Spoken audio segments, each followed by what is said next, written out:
How's it going, everybody? My cup of tea here, back in the reaction video, and we're here to continue the Ben 10 lore part 4. Yay, yay. Now, ignore the referee attire, I just finished recording the video. Now, originally I planned to watch part 4 and part 5 together, but I realized two things. One, part 4 is longer than the other two parts that we watched. And two, after I watched part 4, I would probably have to rewatch it to take notes on my phone just to make sure I catch everything.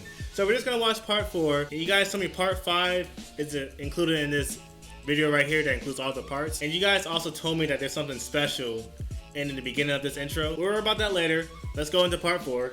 Let me grab my phone for my notes just in case I need to see anything. I recently just watched part 3 and took some notes on there on my phone right here. And so yeah, let's get into it. Part 4. That's a nice intro right there. Alright, we're in Ultimate Alien. That's not Alien Force, that's different. I don't know about this one. It's new territory for me. This video is the fourth in a 5-part series of an illustrated retelling of the entire history of Ben 10, from the classic series all the way to Omniverse. The information will be presented chronologically, so you will see all flashbacks. I knew there was Ben 10, Alien Force, and Omniverse. I didn't know there was Ultimate Alien in between of the universe. Alien Force and Omniverse. By the end, you should be well versed in the legacy that is the hero of heroes. I'd love to hear reactions from both longtime fans and Joe, and see if they can follow along. Now, let's begin. Alright, let's do it. Everyone, let's get ready. On Osmos 5, home planet of the Osmosian race, a tyrant named Agrigor sets out to absorb the powers of 5 special alien species, which would give him the power to survive the treacherous journey to collect all 4 parts of the map of infinity. Whoa, okay, Agrigor starting off crazy already. And makes his way back to Osmos 5, where he will absorb their powers through a special machine. The alien prisoners revolt and crash land on Earth, each going their separate ways.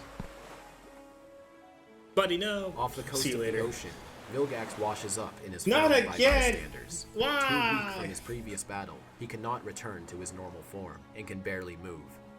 He is unable to resist being sold to a traveling carnival as a sideshow until he is discovered by a member of the Flamekeeper Circle, run by a man named Conduit Edwards. The Flamekeeper Circle is a religious charity organization at face value, but in secret, worship an ancient being known as the Dagon. They believe that humanity was jump-started by aliens, and that the Not the Dagon. I thought I wouldn't have to hear about the Dagon. That's from part 1 where Sir George fought that Dagon on Earth in the 1600s, where the Dagon got defeated by the sword of... Ooh, I forgot the name of the sword. Hold on, looking it up.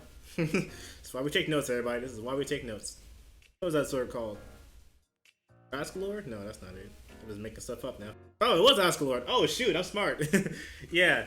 So, yeah, Sir George, whatever you want to call him, got the sword of Ascalor from Azimuth.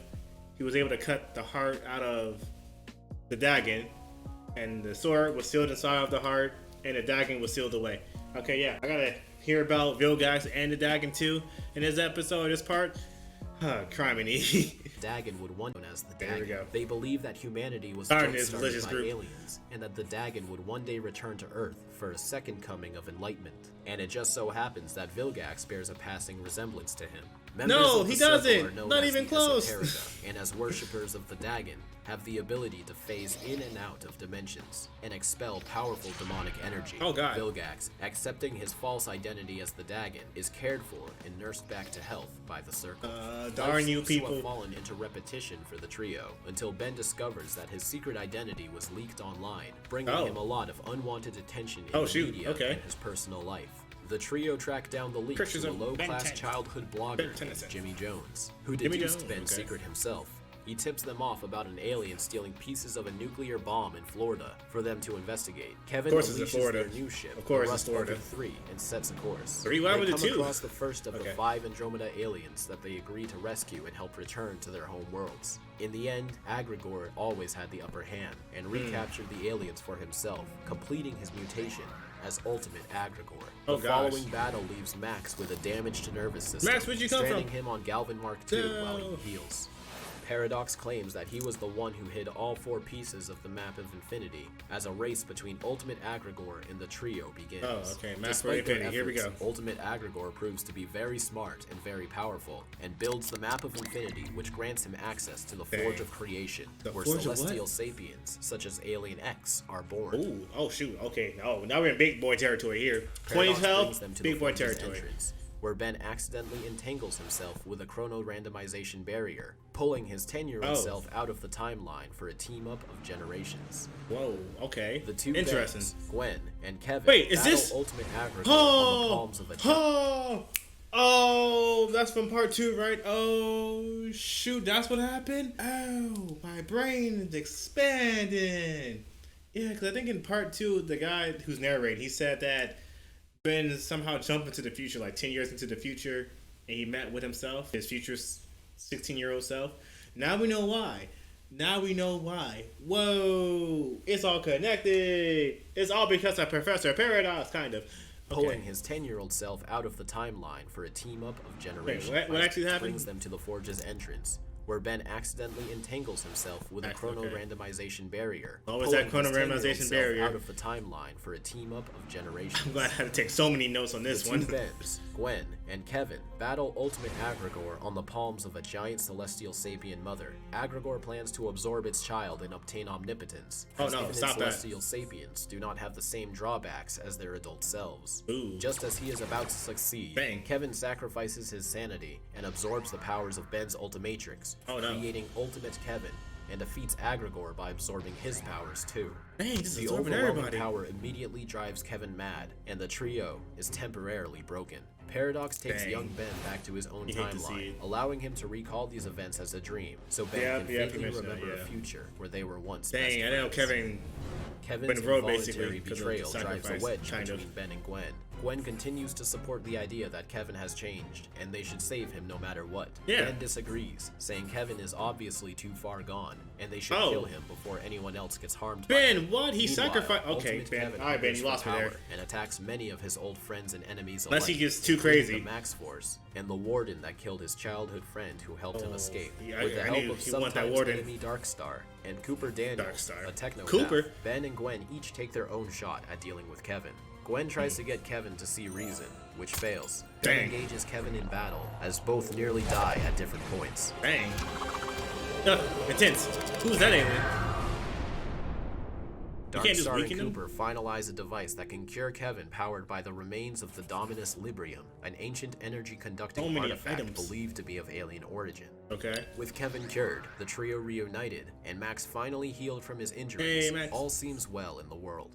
This is until the Forever Knights, continuing their ancient tradition of finding and exploiting alien technology, come across an old seal bearing their symbol. Don't open that seal. That's the Dagon. Weapons vault. No, that's the Dagon. Don't do it. But it is too strong to break open entirely, and lets loose a creature that starts wreaking havoc on Bellwood. Stop that creature! This gains the attention of the trio, who work with the Knights to track down the creature. When found, the creature leeches onto Gwen, embedding itself into her mind, temporarily controlling her. The trio free her, leaving Gwen with new memories, revealing the creature to actually be a demon that feeds off of prayers called a Lacubra, a servant of a great being named the Dagon. What they broke was actually a seal that was keeping the beast away. And now he is slowly breaking free again. Dumb Forever Knights. Forever Stupid is what they're called. Man from the senior center, known simply as George, who begins to make his way to the seal. There's no way he's that old. His quest to slay the Dagon begins once more. There's no way he's that. He's still alive. And teleports the entire base onto the side of a mountain and uses it as a place to perform his operations. Meanwhile, the trio is confronted by Paradox and Ultimate Ben, another version of Ben's future. Ben realizes that every time he meets his future self, his future will change. But for now, this future comes with the power to access his transformations while in human form. They arrive to help put an end to Eon, an evil time walker who has been traveling across the multiverse, killing different Ben Tennysons. Although they later find that this is not the case, as he is in fact recruiting them for his own personal reasons. The trio, Ultimate Ben and Paradox, defeat Eon by destroying their universe's version of the Hands of Armageddon, which is said to exist simultaneously in every possible universe. My brain, this is quite a video. This is quite a part right here. To the future after giving Ben's Ultimatrix new transformations, and Paradox warns Ben to beware a man named Old George. At this time, Old George hails a meeting at Area 51 with the leaders of each faction of the Forever Knights, who have all had their own run-ins with Ben over the years, and proclaims that the Knights must carry out their true order, exterminating all aliens on the planet. All of them? He upgrades the Knights with advanced armor and weaponry, with special vehicles to complement.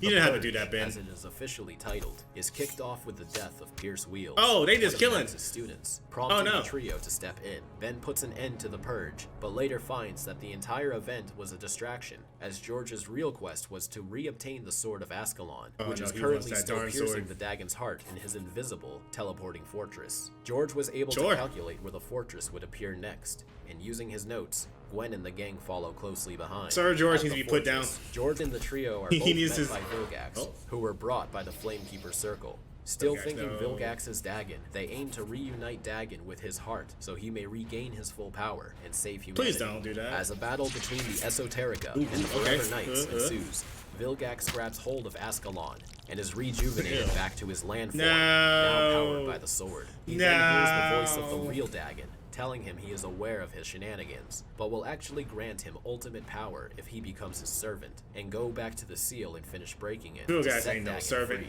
Villgax agrees and heads towards I take it back. Villgax is a servant. With the trio and Old George chasing him. At the seal, Villgax fails to fully break it, and is instead sucked into the cracks, leaving Ascalon behind. Old George reunites with Ascalon and is restored to his youthful strength. I knew it. I had a feeling. Old George says the Dagon is his mission, and the trio agree to back off for now and see if Old George can handle it on his own. A few weeks later, the trio investigate the Flamekeeper Circle's hideout, but find no one there. They find that they have rallied around the seal with an army of Esoterica to help free Dagon once and for all. So much is happening. The Forever Knights, led by Sir George, stand against the Esoterica. Esoterica. As hundreds upon hundreds of knights of Esoterica break into an all-out war, Conduit Edwards kills Sir George's squire. Sir George kills Conduit Edwards. You monster, my squire! Edwards is still proclaiming his loyalty to the great Dagon with his last dying breath. Ben soon finds and joins George in battle, where they are confronted by Villgax, who has now been granted demonic power from Dagon. Not demonic, Villgax. They fight against Villgax's new form, but appear evenly matched. As the seal cracks even more, Dagon's power is released onto Earth, turning every living being on the planet into Esoterica. Aside from George and the trio, who were protected by Gwen. However, the seal still isn't fully broken. Things have escalated so high right now. Dagon reconnects with Gwen through a bug he implanted in her during the Lakuba incident, and forces her to break the seal. Gwen succeeds, and Dagon frees himself into the universe. Oh no, you hate to see it. Dagon towers over them in a godlike prestige. He does battle with the trio and Sir George as the last defense against humanity.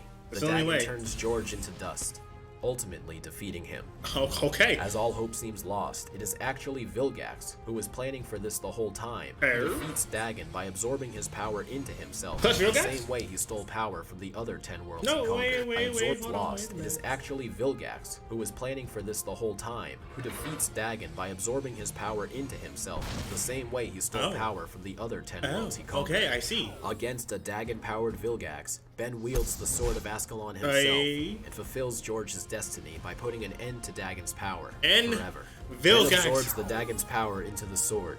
And armed with the Ultimatrix, Villgax proclaims Ben as a god and urges him to use his power to reshape the universe any way he wishes.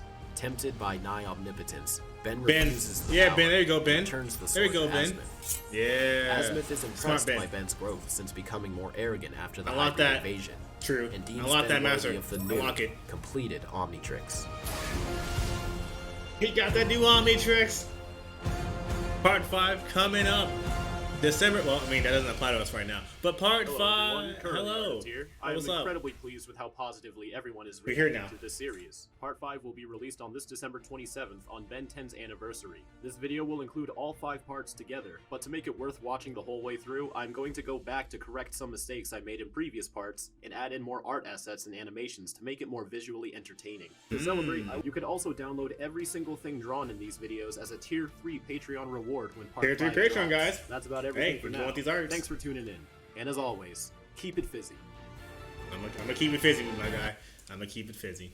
That's nice. Interesting. Oh, but yeah, no, like I said, this part right here probably had a lot of stuff in it to unpack. I need to take a lot of notes after this. I gotta take a lot of notes on my phone after this. This was crazy. This part right here, Ultimate Alien, I think it was called. This, I guess part 4. This was crazy. All this happened in 1 year, I think. Let me just make sure. Yeah, 2012. It's all because of Villgax. It's all Villgax's fault. I just want him gone. I just want him gone from the Ben 10. Yeah, I better not see him in part 5. I better not see him in part 5 at all. Yeah, stuff on part 1 started connecting with this part over here when young Ben 10 came into the future. We know why now. The Dakin showed up, George showed up, Forever Knights? They were already there.